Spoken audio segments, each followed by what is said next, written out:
ओम शांति। आप भी दूर बैठे अपनी अपनी सेवाओं के क्षेत्र में रहते जरूर ये अनुभव करते होंगे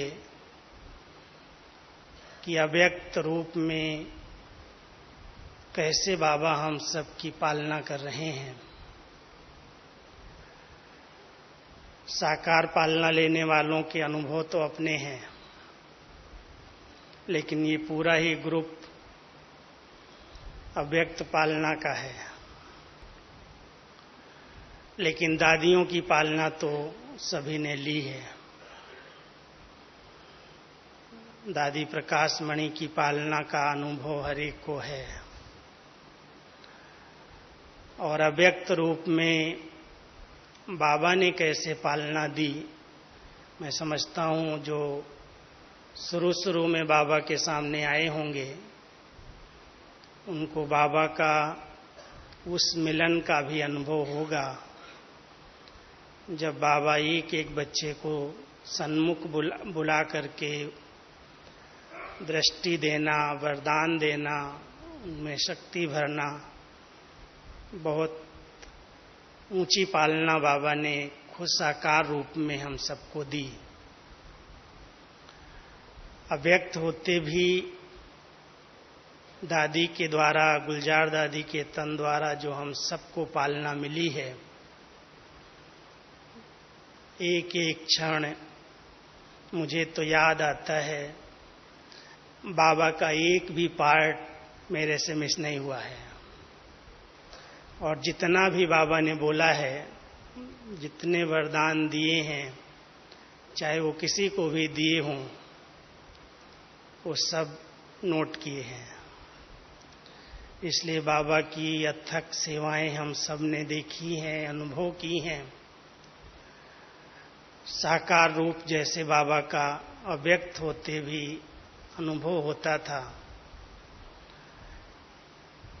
समय परिवर्तित हो गया, बच्चों की वृद्धि हो गई, विस्तार हुआ, और अब हम देखते हैं बाबा का पार्ट धीरे धीरे भले समिटता जा रहा है, लेकिन बाबा की वो पालना, वो प्यार, वो स्नेह हर एक बाबा का बच्चा दूर बैठे भी अनुभव करता है। पालना के 4 स्वरूप हम सब देख रहे हैं। एक तो बाबा अपनी शक्तिशाली दृष्टि के द्वारा पालना दे रहे हैं। दूसरा, वरदानों द्वारा पालना हो रही है। बहुत मीठी मीठी शिक्षाएं जो हम सबको अव्यक्त रूप में बाबा से मिली हैं, वो शिक्षाएं हम सबकी पालना कर रही हैं। और साथ साथ बाबा की सकाश, सूक्ष्म वतन में रहते हुए भी बाबा एक एक बच्चे को इमर्ज करके शक्तिशाली सकाश देते, किरणें देते, उसका भी हर एक दूर बैठे हुए अनुभव करते हैं। अभी बाबा के ये शब्द आप सबके कानों में गूंजते होंगे कि बच्चे किसी भी स्थान पर रहते दिल से कहो मेरा बाबा, तो मैं हाजिर हो जाऊंगा। कि हर एक अनुभव करता है कि बाबा भले अव्यक्त वतन में हैं, लेकिन जिन्होंने बाबा के साथ अपने सर्व संबंध जोड़े हैं, जो बाबा के बच्चे ब्रह्मा बाप के हर आचरण को अपने जीवन में पालन कर रहे हैं, जो ब्रह्माचारी होकर के रहते हैं, ब्रह्मा बाबा और शिव बाबा, अभी दोनों अलग तो नहीं है ना, अव्यक्त बाप दादा हम कहते हैं, तो दोनों की पालना हम सबको दूर दूर बैठे मिलती रहती है। और बाबा की स्पीड कितनी फास्ट है, सिर्फ बच्चे दिल से कहें तो बाबा उसी समय आ जाए, ऐसे अनुभव करा देता है कि बच्चे मैं हूँ, साथ में हूँ। तो हम सब ने जो इतनी पालना ली है उसका रिटर्न तो हर एक कर ही रहे हैं। बाबा की इतनी भुजाएं तैयार हो गई हैं विश्व परिवर्तन के कार्य के लिए। अब कहने की क्या जरूरत है कि बाबा के बच्चों को बाबा को प्रत्यक्ष करना है। हमारी चलन, हमारा चेहरा, हमारा व्यवहार, हमारी जीवन लोगों को ये बता दे कि इनको पढ़ाता कौन है, इनको मिला कौन है, इनकी पालना कहाँ से हो रही है। तो मैं समझता हूँ आप सभी अपने अपने स्थानों पर रहते भी बेहद की सेवाएं करते बाबा की सकाश स्नेह भरी शक्तियों की किरणें अनुभव करके अपने इस जीवन के द्वारा बाबा को प्रत्यक्ष करने की सेवाएं कर रहे होंगे। चारों तरफ जो सेवाओं की इतनी वृद्धि हुई है उस वृद्धि में कुमारों का बहुत विशेष योगदान है। जिस जिस स्थान पर, जिस सेवा केंद्र पर कुमारों की संख्या है वो सब मिल करके जब एक मत होकर के चलते हैं, एक सूत्र में पिरो करके चलते हैं, तो वहाँ पर अनेकानेक प्रकार की बहुत सुंदर सेवाएं होती हैं। कई गीता पाठशालाएं, कई स्थानों पर क्लासेज खुलती हैं। बहुत से बाबा के बच्चे जो पालना ले रहे हैं वो कुमारों की अथक मेहनत से। बहनों की संख्या भले अधिक है, सेवा केंद्रों की मुख्य जवाबदारी बाबा ने बहनों के सिर पर दी है, लेकिन बाबा ने भाइयों को भी अपनी राइट हैंड भुजाएं बनाया है। इसलिए बाबा की पालना और उसका रिटर्न हमारी ये ब्रह्मचारी जीवन है। ब्रह्मचर्य व्रत का पालन तो जिस दिन से हम सब बाबा के बच्चे बने, संकल्प ले लिया बाबा हम आपके हैं और इस व्रत का हम दिल से पालन करेंगे। इसमें तो सभी दृढ़ता के साथ चल रहे हैं, आगे बढ़ रहे हैं, लेकिन बाबा की ये चाहना है कि मेरे सभी बच्चे ब्रह्मा बाप की फोटोकॉपी बन जाएं। जब मधुबन में फोटोकॉपी मशीन आई, मैं ऐसे ही दादी के पास गया और दादी को, गुलजार दादी को बताया, दादी फोटोकॉपी मशीन आई है। कहती वो क्या होती है? क्योंकि उस समय कार्बन कापियां निकलती थी। पहले हम लोगों ने बहुत कार्बन कापियां निकाली। कोई भी बात होती थी 5 कापी 10 कापी कार्बन लगा लगा करके टाइप करते थे। लेकिन जब फोटोकॉपी मशीन आई और हमने कहा दादी ये मशीन आई है, आप देखेंगी? तो दादी हमारे साथ गई। बड़ी दादी ने देखा। उस समय वो मशीन तो बहुत मैनुअल थी, कार्बन लगा करके उसके अंदर बीज डालते थे, काले हाथ हो जाते थे।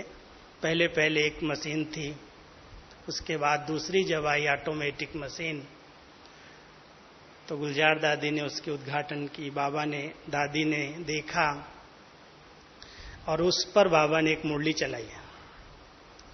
शायद याद होगा कि बच्चों को कोई मेहनत करने की जरूरत नहीं है, सिर्फ फोटोकॉपी बन जाओ।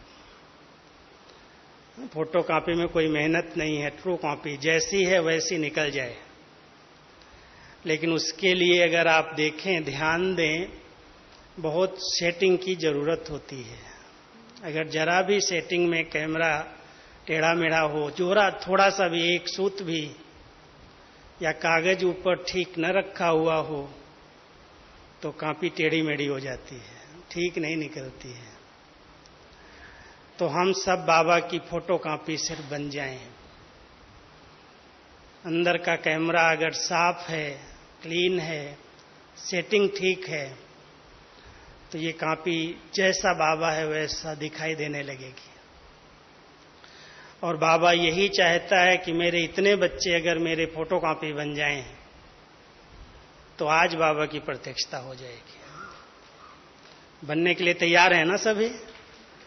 कोई ज्यादा मेहनत करने की जरूरत नहीं है, लेकिन जो कुछ बाबा ने किया है, भले हमने साकार को नहीं देखा, लेकिन अव्यक्त बाबा ने साकार बाबा के सभी चरित्र हम सबको सुनाए हैं। ये किया, ये किया, ये किया। अगर लिस्ट आप सभी देखें, निकालें, मैं जनवरी मास में सबके पास बाबा के कुछ कदम जरूर भेजता हूं कि बाबा ने ये किया, बाबा ने ये किया। अगर उन पर ध्यान दिया जाए तो बाबा ने जो कुछ किया है, बाबा कहते हैं बच्चे और कुछ नहीं, केवल कदम पर कदम रखो और आगे बढ़ जाओ। हम सिर्फ कदम पर कदम रख रहे हैं। बाबा ने जो कदम उठाए हैं, हमको और कोई नया रास्ता लेने की जरूरत नहीं है। हम वही करें जो बाबा ने किया। और उसको दादियों ने फुल कॉपी किया। मैं दादी को देखता था, दादी प्रकाश मणि कुमारों को जब देखती थी, क्या उनके अंदर उमंग आता था, कैसा उनका उत्साह होता था, कितनी दिल के अंदर भावनाएं थीं कि ये हमारे पवन पूत, ये हमारे महावीर, ये हमारे पांडव असंभव को भी संभव कर सकते हैं, पहाड़ को भी अंगुली पर उठा सकते हैं। इतने नशे के साथ कभी कभी इतना उमंग से बोलती थी कि हमारे लिए कोई भी कार्य जहां पांडव सेना है वहां असंभव है ही नहीं।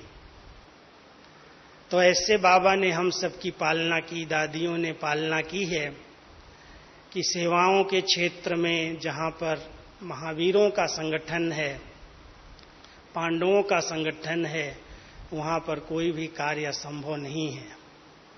आज तीनों स्थान यहाँ शांतिवन, ज्ञान सरोवर, पांडव भवन, हमारा ग्लोबल हॉस्पिटल, जहां समर्पित बाबा के बच्चे इतनी मेहनत से अपनी सेवाएं दे रहे हैं, वहां पर अगर कभी कोई सेवाधारी नहीं भी हो, मजदूर नहीं भी हो, तो कभी कार्य रुकता नहीं है। सब कार्य अपने आप कर लेते हैं। सब ऑलराउंडर हैं, कभी भी किसी पर डिपेंड नहीं करते।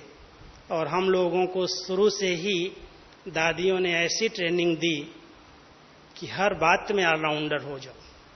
भोजन बनाने में, सफाई करने में, धुलाई, कपड़े धुलाई करने में, कोई भी कार्य हो, किसी पर डिपेंड नहीं रहो। तो हर एक, मैं समझता हूं जितनी पांडवों की यहाँ सेना है, पांडव भवन, ज्ञान सरोवर, शांतिवन, अभी तो एक एक डिपार्टमेंट सबके पास है और उस एक डिपार्टमेंट में 6-7 लोग होंगे, मददगार दूसरे भी मिल जाते हैं। लेकिन उस समय जब हम सभी समर्पित हुए, 15-20 भाई शुरू में, तो एक एक को 8 डिपार्टमेंट में, 7 डिपार्टमेंट में सेवा करनी पड़ती थी। इसलिए हर डिपार्टमेंट का अनुभव था। ये कभी नहीं कह सकते थे ये मेरी डिपार्टमेंट है। चाहे वो नाइट ड्यूटी थी, चाहे पानी गर्म करने की, चाहे पहरा देने की, या धोबी घाट करने की, रोटी बनाने की। मैं समझता हूं हर एक को हर डिपार्टमेंट के अंदर अपनी सेवाएं देनी होती थी। तो हम सब ने वो अनुभव किए हैं। इसलिए कभी भी कोई सेवा होती है, ये नहीं लगता ये सेवा मैं नहीं कर सकता हूं। कोई भी कार्य है बाबा करा लेता है, और अनुभव है ऐसे सहज हो सकता है। तो हम सब की जीवन के अनुभव हैं कि अगर ये कुमार चाहें तो कोई भी कार्य इनके लिए असंभव नहीं है। ज्ञान सुनाने में भी नंबर 1 है, कोर्स कराना हो वो भी है, कोई मैनेजमेंट करना हो उसमें भी आगे हैं, और कोई स्थूल सेवाएं हों तो उसमें भी हर कार्य में नंबर 1 ले लेते हैं। लेकिन अब आवश्यकता किस चीज की है? समय अनुसार आप सब बाबा की मुरलियों से ये प्रेरणा ले रहे हैं, देख रहे हैं कि बाबा अभी क्या चाहता है। बाबा अभी वाणी की सेवा पर इतना ध्यान नहीं दे रहे हैं। बच्चे वो तो हो रही है, होती रहेगी, लेकिन अब आप बच्चों की चलन से, चेहरे से, व्यवहार से, आपकी रूहानियत की पर्सनैलिटी से सेवा होनी चाहिए। जैसे आज बाबा ने, मेरा काम कभी कभी बाबा कर लेता है, मैं देखता हूँ जब मुझे कोई ऐसी टॉपिक मिलती है तो मुरली के अंदर स्लोगन, वरदान उसी तरह से आ ही जाता है। तो आज का स्लोगन क्या था? ब्रह्मचारी वो है जिसके संकल्प और बोल में प्योरिटी के वाइब्रेशन है। तो प्योरिटी के वाइब्रेशन ब्रह्मा बाबा के हर कर्म में थे। शुरू से अंत तक एक ही गहरा पुरुषार्थ किया और संपन्न बन गए। जो बाबा ने लास्ट शब्द दिए हैं, निराकारी, निर्विकारी और निरहंकारी। बाबा की हर वाणी से हम सब कैच करते हैं, अनुभव करते हैं कि बाबा कितना निराकारी स्थिति में अंत में रहा। ये 5 साल की मुरलियां रिवाइज हो रही हैं और 3 साल तक बाबा का जो पुरुषार्थ था वो बिल्कुल सोल कॉन्शियस स्टेज का था। इसलिए सभी मुरलियों में आत्मा का इतना गहरा पाठ रोज की मुरलियों में इस समय रिवाइज होता है। ये बच्चे आत्मक स्थिति, आत्म अभिमानी स्थिति बनाओ, इसका अभ्यास करो। कोई भी प्रकार की दृष्टि धोखा न दे। आंखें बहुत धोखा देती हैं। बाबा ने इस अभ्यास को कितना गहरा किया होगा, हम बाबा की मुरलियों से अनुभव करते हैं, समझ सकते हैं। निराकारी स्टेज इसी अभ्यास से बनती है कि मैं आत्मा हूं, ये आत्मा है। और ब्रह्मा बाबा ने ये अभ्यास करके अपने आप को इस देह से डिटैच कर लिया, न्यारा कर लिया। इसके फलस्वरूप वो निर्विकारी बन गए। निराकारी स्टेज का जिसने जितना अभ्यास किया है, उनकी इंद्रियां अपने आप शीतल होती जाती हैं, अंग अंग सुगंधित होते जाते हैं, उनकी उत्तेजनाएं अपने आप शांत होती जाती हैं। मुझे कभी कभी लगता है आवेश और आवेग, कभी कभी कुमार जीवन में छोटी छोटी बातों में जब आवेश आता है, कोई की इज्जत की परवाह नहीं करते, तुरंत बोल देते हैं। कौन कैसी आत्माएं हैं, किस तरह से यज्ञ में सहयोगी हैं, कितना उनका बाबा से प्यार है। अगर हम जरा भी किसी कारण से जोश में आकर के, आवेश में आकर के कुछ शब्द उच्चारण कर देते हैं, बोल देते हैं और उनको वो दिल में पहुंचता है, लगता है, तो भावनाएं टूट जाती हैं। इसलिए कभी भी जैसे ब्रह्मा बाबा ने हर दृश्य में अपने आप को बहुत शीतल बनाया, अंग अंग शीतल हो गए, अंग अंग सुगंधित हो गए, उत्तेजनाएं समाप्त हो गई। हर एक कुमार को ये प्रैक्टिस करनी चाहिए। जरा भी उत्तेजनाएं न हो, दृष्टि में भी न हो, बोल में भी न हो और इस शारीरिक जीवन में भी। भले कई यंग हैं, अभी तक 50 के ऊपर नहीं है, 50 के अंदर है जोश है, शारीरिक शक्ति है, मानसिक शक्ति भी है, लेकिन ये शरीर का बल, ये ऊर्जा बाबा की सेवाओं में यूज हो। ये कभी भी किसी भी आत्मा को अपसेट न करे। बहुत ध्यान देना है, हमारी निर्विकारी स्थिति कैसी होनी चाहिए। सिर्फ एक विकार पर विजय ब्रह्मा बाबा ने नहीं पाया, सब विकारों पर विजय प्राप्त की। और सब विकारों पर विजय प्राप्त करने के बाद तीसरा मंत्र दिया, निरहंकारी। ये बहुत ऊंचा मंत्र है। निर्विकारी में 5 बातें, 5 विकार आते हैं। उन 5 पर विजय प्राप्त करने के बाद भी निरहंकारी को अलग से उसको संबोधित किया। क्योंकि कई बार कोई बहुत पुरुषार्थ करते करते अच्छा योगी बनता है, अच्छा तपस्वी है, विकारों को सहज जीत लेता है, उसके बाद भी थोड़ा सा ये रहता है कि मैं विजयी हूँ, मैं योगी हूँ, मैंने इसको जीता है। वहाँ भी मैंपन आ जाता है, लेकिन ब्रह्मा बाबा ने इस मैं और मेरे को जड़ से समाप्त किया था। उनको कभी भी नहीं आता था मैं कुछ करता हूँ, मैंने कुछ किया। इतना निरहंकारी जो बाबा की वाणियों से हम सब अनुभव करते हैं, बच्चे इसको याद नहीं करना। मैं कभी कभी जब कहीं छोटे छोटे स्थानों पर जाता हूँ और बाबा का कमरा या बाबा का फोटो देखता हूँ तो बड़ा प्यार से निकलता है कि बाबा तो इतनी त्याग मूर्ति जिसने एक भी फोटो नहीं निकालने दिया साकार में, और तेरे घर घर में फोटो लगे हुए हैं। कोई भी ऐसा ब्राह्मण नहीं है जिसके पास ब्रह्मा बाबा का फोटो न हो। इतनी क्या तपस्या की, क्या त्याग किया जो हर एक के दिल में बस गया। तो उस बाबा ने इतना निरहंकारी हो करके हम सबकी सेवाएं की। कभी भी उनकी वाणी से ये नहीं अनुभव होता कि मेरा कोई पुरुषार्थ है, जबकि हम सब जानते और दूसरों को कहते हैं नर श्री नारायण तब बने जब ऐसी करनी की।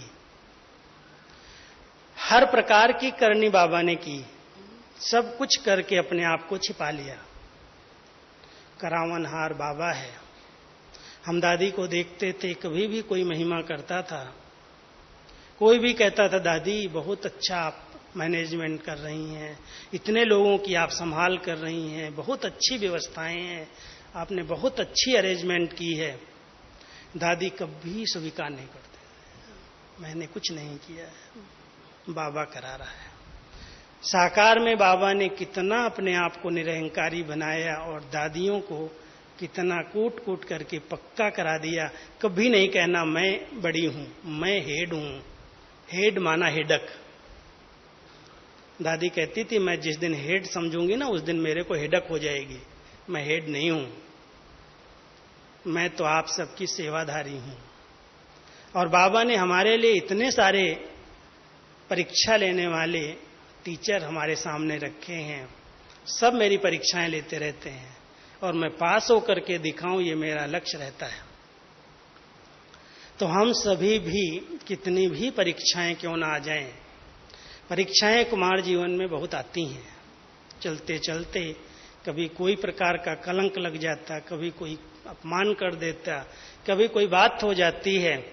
लेकिन जो पक्के श्रीमत पर चलने वाले हैं, जिनका अटूट विश्वास है कुछ भी हो मेरा तो एक दूसरा न कोई, वो परीक्षाओं से डरते और घबराते नहीं हैं। आती हैं बातें, पार हो जाती हैं। कभी भी हिलने की जरूरत नहीं है, कभी छोटी दिल ना हो। बाबा जिसका साथी है, सर्वशक्तिमान जिसके साथ है, बातें आएंगी, खत्म हो जाएंगी। हम सिर्फ ध्यान रखें श्रीमत की बाउंड्री को क्रॉस न करें। श्रीमत बाबा ने हमारे लिए एक ऐसी सुंदर बाउंड्री बना करके दी है और वो श्रीमत मुरली के अंदर बहुत स्पष्ट है, कोई से पूछने की कोई जरूरत नहीं है। श्रीमत क्या है? आप साकार बाबा की मुरलियों को गहराई से अध्ययन करो। दादी जानकी हमें कहती है कि मेरी 3 बजे नींद खुल गई और नींद खुली तो मैं आके बाहर बैठ गई।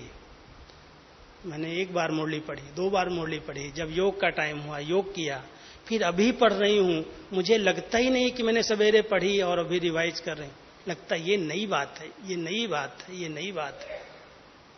बाबा के अंदर जितना गहराई से मुरली की स्टडी करते हैं उतना कितनी बातें नई नई मिलती जाती हैं, रोज मिलती हैं।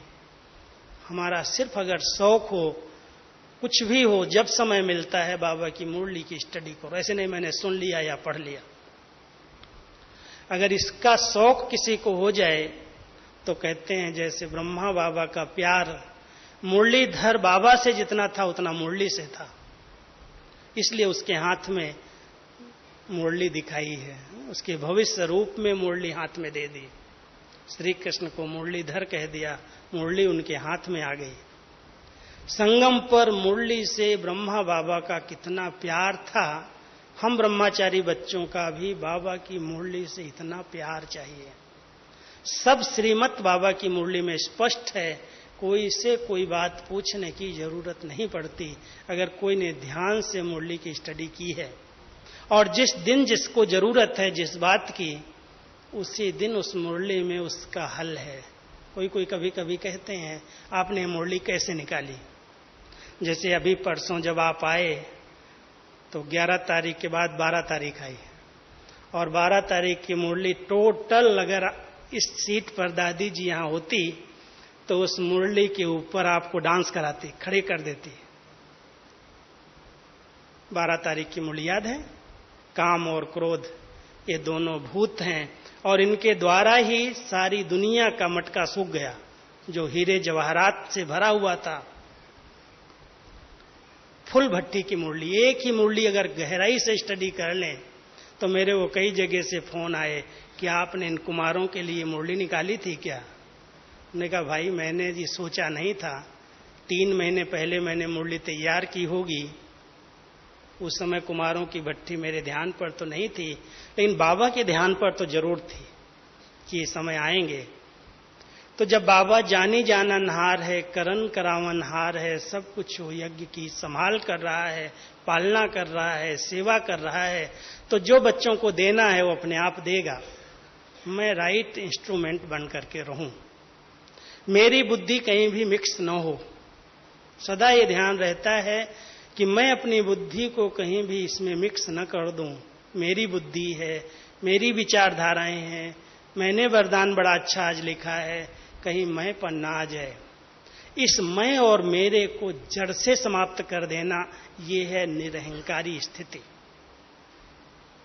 ऐसी निरहंकारी आत्मा अगर बन जाएगी तो नम्रता का अवतार बन जाएगी।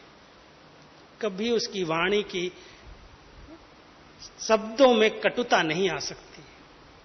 हर एक ये बात अंडरलाइन कर लो, इस भट्टी की सफलता तब है जब मेरे मुख से कभी भी एक भी शब्द किसी के प्रति कटु वचन के रूप में न निकले। चाहे जो कर रहा है भले करे, उल्टा भी हो रहा है, लेकिन कभी भी ऐसे शब्द मुख से मैं उच्चारण न कर दूं जो उन आत्माओं के लिए श्राप दे दें, श्रापित हो जाएं। वो पवित्रता में बहुत बड़ा बल है। अगर सचमुच कोई मन वचन कर्म से पवित्रता का दृढ़ता से पालन कर रहा है, वो सिद्धि स्वरूप बन जाएगा। अगर उसने दृढ़ता के साथ इस व्रत को पालन किया है, उसमें लीकेज नहीं है, तो उसके संकल्प, उसके बोल, उसके कर्म सिद्ध होने लगेंगे। सिद्धि कोई हमें वो चमत्कार के रूप में प्रयोग नहीं करनी है, मैं उसको नहीं मानता, लेकिन ध्यान जरूर रहता है कि कोई भी आत्मा मेरे किसी शब्द से, किसी भी बोल से श्रापित न हो जाए। ऐसे शब्द मुख से न निकलें जो सदा के लिए अपनी उन्नति के पथ से विचलित हो जाए। अगर एक एक बाबा का बच्चा इस बात पर ध्यान दे, बाबा की जैसे सबके प्रति वाणी रही है, बोल रहे हैं, इसलिए हम महावाक्य उनको कहते हैं। वाक्य नहीं है, वो महावाक्य हैं। भगवान के महावाक्य तो थे, लेकिन ब्रह्मा बाबा के वो महावाक्य भी इतने महान हो गए जो आज हम सब उनकी वाणी को सुनने के लिए लालायित हैं। कुछ बाबा बोले, कुछ बोले, तो वो महावाक्य के रूप में बाबा के वाक्य हम सुन रहे हैं। अगर हम सभी भी अपने वाक्यों पर ध्यान दें कि कोई भी ऐसा वाक्य, ऐसा महावाक्य, ऐसा शब्द मेरे मुख से न निकले जो कोई भी आत्मा जरा भी अपसेट हो, उसका उमंग उत्साह खत्म हो जाए, उसकी जीवन को आगे बढ़ने के लिए रुकावट अनुभव होने लगे। इसलिए बहुत ध्यान, बाबा ने अपनी वाणी को निर्मल बना लिया, निरहंकारी बन करके। हम सबको भी बाबा कहते कि बच्चे इतना निरहंकारी, इतने नम्रचित, भले किसके पास कितनी भी अथॉरिटी आ जाए, जब कोई सेवाएं करते हैं, जब कोई फील्ड में आगे बढ़ते हैं, तो ब्रह्मा बाबा जैसी अथॉरिटी तो कोई के पास भी नहीं है, दादियों की जैसी अथॉरिटी तो किसी के पास भी नहीं है, लेकिन वो कभी भी अथॉरिटी को यूज नहीं कर रहे हैं। कभी भी कोई बात कहो, दादी आप नहीं यूज करोगी तो कौन करेगा, आप कुछ तो बोलो, नहीं नहीं, बहुत नम्रता का अवतार बन करके हर एक के प्रति इतनी शुभ भावनाएं हैं, इतना शुभ चिंतन है, सबका भला हो, सबका कल्याण हो, सब आगे बढ़ें। कभी ये भी नहीं कहती इनको ऐसी सजा मिलनी चाहिए। ठीक है, उसका कर्म है अगर ऐसा, तो अपने आप बाबा उसको कुछ ड्रामा सजा देगा, मैं नहीं दे सकती। इतनी अंदर की जो वृत्तियां हैं, कल्याण की शुभ वृत्तियां, उनकी भावनाएं हमको बताती हैं कि अगर हम सब ब्राह्मण आत्माएं, हम सब पवित्र आत्माएं इस बात में पक्का दृढ़ संकल्प ले लें कि हर आत्मा भले कमजोर है, कई आत्माएं कमजोर हैं, परवश हैं, अधीन हैं, कुछ गलत कर लेती हैं, माया उनसे करा लेती है, कोई संस्कार भी करा लेता है। लेकिन बाबा कई बार कहता है, बच्चे ला अपने हाथ में नहीं लो। ला हाथ में उठाया माना आपने ला को ब्रेक कर दिया। बाबा ने जो ला बनाए हैं, जो कायदे बनाए हैं, उन कायदों के अनुसार हम कोई के ऊपर भी ला नहीं उठा सकते। ठीक है, अगर हम बहुत शुभ चिंतक हैं और हमारी बात सुनी जा रही है, समझी जा रही है, तो हम थोड़ा सा उनको इशारा कर सकते हैं, और नहीं तो शुभ भावनाएं एकदम शांत होकर के शुद्ध संकल्पों का दान देना, ये बहुत बड़ा सहयोग है। उस आत्मा को आगे बढ़ाने में वो बल देगा। इसलिए बाबा ने जो प्रयोग किए हैं, ब्रह्मचारी आत्माओं को उन्हीं प्रयोगों पर चलना है। बाबा ने वही प्रयोग किए हैं, दादियां वही प्रयोग कर रही हैं। कभी भी अपने हाथ में ला नहीं उठाती, कभी भी नहीं कहती इसने ऐसा किया इसलिए ऐसा होना चाहिए। कमेटी है, संगठन है, सबकी राय है तो भले करो, लेकिन एक कोई व्यक्ति अपने ऊपर ला नहीं लेता, कोई भी जवाबदारी। इतनी अथॉरिटी होते भी इतनी नम्रता, इतनी उस करावनहार की स्मृति कि बाबा बैठा है, कभी भी बात करो दादी से, जानकी दादी से, बाबा बैठा है। करावनहार वो है, प्रभु लीला चल रही है, सब अच्छा है। एक बार बाद दादी को किसी ने ऐसी बातें कही, यहाँ ऐसा होता, यहाँ ऐसा होता, ये होता। दादी ने कहा कितना होता है? 90% तो ठीक हो रहा है, अगर 10% कोई नीचे ऊपर कर भी रहा है तो उसके कर्म, उसका हिसाब किताब, उसके पीछे तुम लोग क्यों अपना समय व्यर्थ कर रहे हो? हमेशा भावी के ज्ञाता बन करके, बाबा भावी का ज्ञाता था।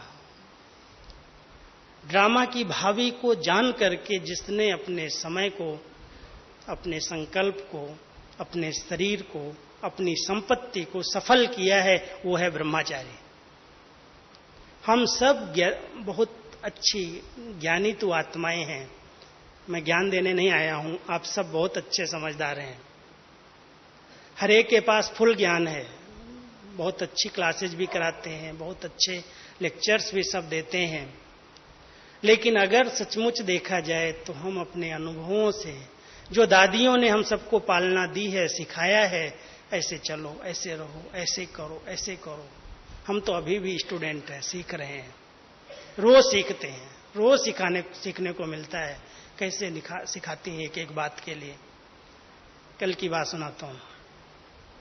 एक बहुत उल्टा ईमेल दुनिया में, पूरी दुनिया में फैल गया, गुलजार दादी के नाम से संदेश के रूप में। इतने फोन आए हैं कल से लेकर के। उस एक भाई की गलती से अपनी बुद्धि चलाई उसने, उल्टा मेल भेज करके दादी को मैंने सुनाया, दादी ऐसा उत्तर दिया, उसका ठीक जवाब दिया गया, उसके लिए मीटिंग हुई, सब कुछ हुआ है। लेकिन कभी भी हलचल ना आए, कोई एक आत्मा अगर निमित्त बनती है डिसर्विस के, तो हम 99% लोग कम से कम उसको बात को समाएं, फैलाएं नहीं। एक सुन करके दूसरे को, दूसरा सुन करके तीसरे को, ऐसा ऐसा ऐसा ऐसा ऐसा। कोई भी बात होती है, यज्ञ कोई भी बात ऐसी दिखाई दे, सुनाई दे, पता चल जाए, तो उस बात को बड़ा रूप नहीं दो। बाबा ने विस्तार को सार में लाया, बड़े से बड़े विघ्न को एक छोटा सा बना करके पार कर लिया। दादियों को हमने देखा, उन्होंने कभी भी बड़ी छोटी बात को चिंतन करके और वर्णन करके बड़ा नहीं किया। अगर सचमुच हम बाबा के बच्चे ब्रह्मचारी हैं तो जैसे बाबा ने बड़े से बड़ी पेपर को, बड़ी से बड़ी बात को छोटा करके पार किया, कभी वर्णन और चिंतन नहीं किया, ऐसे हम सभी भी कोई भी बात सुने, पता चले, उसके विस्तार में न जाकर के उसको बिंदी लगा दें, उसे समाप्त कर दें। मुझे अपने द्वारा किसी तक भी वो बात को फैलाना नहीं है, उसको समाना है और समा करके समाप्त कर देना है। इसलिए चिंतन और वर्णन तो बहुत आगे की बात होती है, उससे कई बार करने वाली आत्माएं सुधार कर लेती हैं, लेकिन वर्णन और चिंतन करने वाले पर उसका बोझ चढ़ जाता है। ये बहुत कर्म की गहन फिलॉसफी है। जिसने किया है उसको रियलाइज हुआ, उसने अपने आप को बदल लिया, और जिसने देखा या सुना या वर्णन करके इधर उधर फैला दिया, वो उसका दोषी बन जाता है। इसलिए इस संगठन के बीच में हम जहां भी सेवाएं कर रहे हैं, अगर कोई बात हमें लगती भी है ठीक नहीं हो रही है, ये नहीं होना चाहिए, तो हम ला हाथ में लेकर के उसको सुधारने का प्रयास न करें। दादी हमेशा कहती है, सुधारने वाला ठेकेदार केवल एक बाबा है। उसने ठेका लिया, मैं सबको ठीक करूंगा, सुधारूंगा, तुम बच्चे अपने हाथ में कोई ला नहीं लो। जब बाबा इतना मेहरबान है, सबके ऊपर कर रहा है अपना काम, समय आएगा, बुद्धि को ठका होगा, वो परिवर्तन हो जाएगा, लेकिन मैं निमित्त बन करके अपने ऊपर उसका दोष न ले लूं। इसलिए बाबा ने जिस प्रकार के कदम रखे हैं, कदमों की अगर व्याख्या करेंगे तो बहुत बड़ा विस्तार है बाबा की मुरलियों में। बाबा शिक्षा जरूर देते थे, लेकिन शिक्षा के साथ वो रहम का, प्यार का, स्नेह का प्रैक्टिकल प्रूफ थे।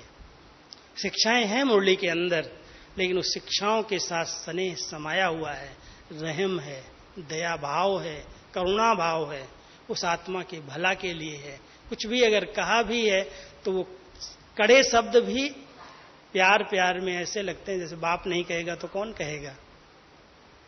बाबा ने कहा है, कोई को खराब नहीं लगते वो शब्द। शिक्षाएं भी अच्छी लगती हैं कि बाबा की ये शिक्षाएं हैं, मीठी लगती हैं, क्योंकि उसके अंदर स्नेह है, रहम है, दया है। हम भी अगर कोई को कोई बात कहते भी हैं तो इस भाव से अगर कहते हैं तो उसका प्रभाव अपने आप पड़ता है, उसके अपने आप परिवर्तन आता है। जितना बाबा को आपने देखा है, एकदम डिटैच होकर के रहा, किसी में भी फंसा नहीं। इतना बच्चों का प्यार, इतना बाबा से प्यार, जो बाबा ने प्यार का सबूत भी दिया, लेकिन किसी को भी अपने में फंसने नहीं दिया। लास्ट दिनों में भी जब दीदी का बहुत बाबा से प्यार था, आप सबने सुना होगा कहानी, साकार बाबा से दीदी का अटूट प्यार था, गोपिका ही थी, और इतना प्यार था कि अगर दीदी के सामने बाबा ने शरीर छोड़ा होता तो पता नहीं दीदी की गति क्या होती उस समय। दादी एकदम शेरनी शक्ति थी, पावरफुल आत्मा थी, और दीदी एकदम गोपिका थी। दीदी को बाबा ने इलाहाबाद सेवा पर भेज दिया। पता तो था कि अव्यक्त होने वाला हूं, सब मालूम था, और लास्ट समय भी मुरली चलाता है, नहीं बच्चे अभी कहां देहमान टूटा है, अभी कहां मैं कर्मातीत बना हूं। बहुत नम्रता से, निरहंकारिता से, सब कुछ जानते हुए भी एक सेकंड में अपने आप को समेट लिया और दादी के हाथ में हाथ दे करके, शक्ति दे करके चला गया। किसी को भी अपने में फंसने नहीं दिया, न कहीं लगाओ, न कहीं झुकाओ, न किसी के प्रभाव में।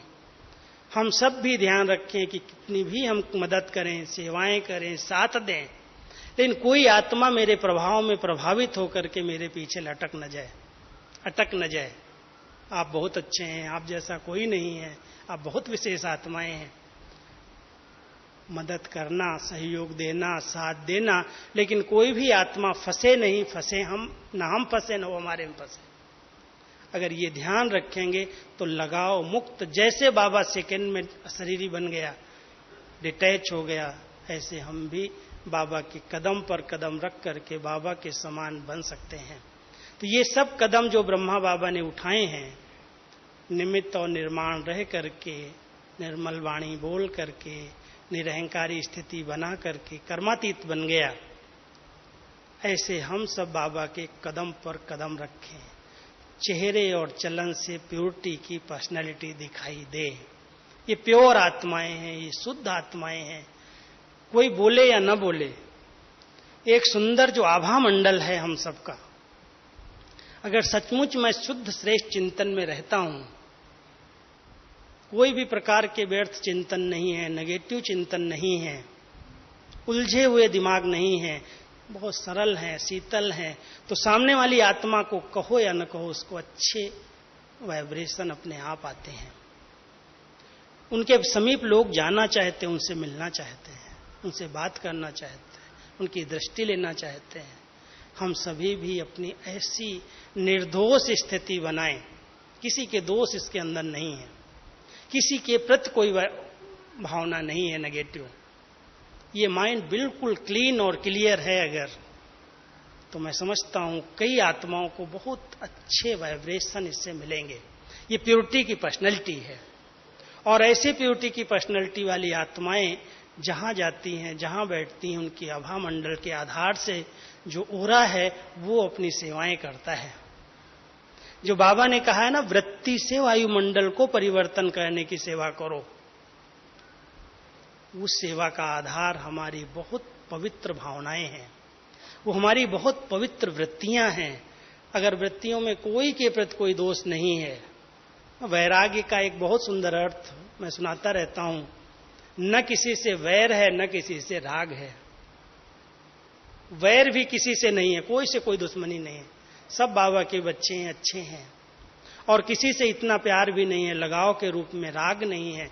तो ये वैराग्य वृत्ति जैसे ब्रह्मा बाबा की हम सब ने देखी, वैराग्य वृत्ति से संपन्न और संपूर्ण बने, ऐसे अगर हम सब बाबा के इस कदम को फॉलो करें, कोई से कोई राग द्वेष नहीं, कोई आसक्ति नहीं, कोई चीज की ऐसी इच्छाएं नहीं।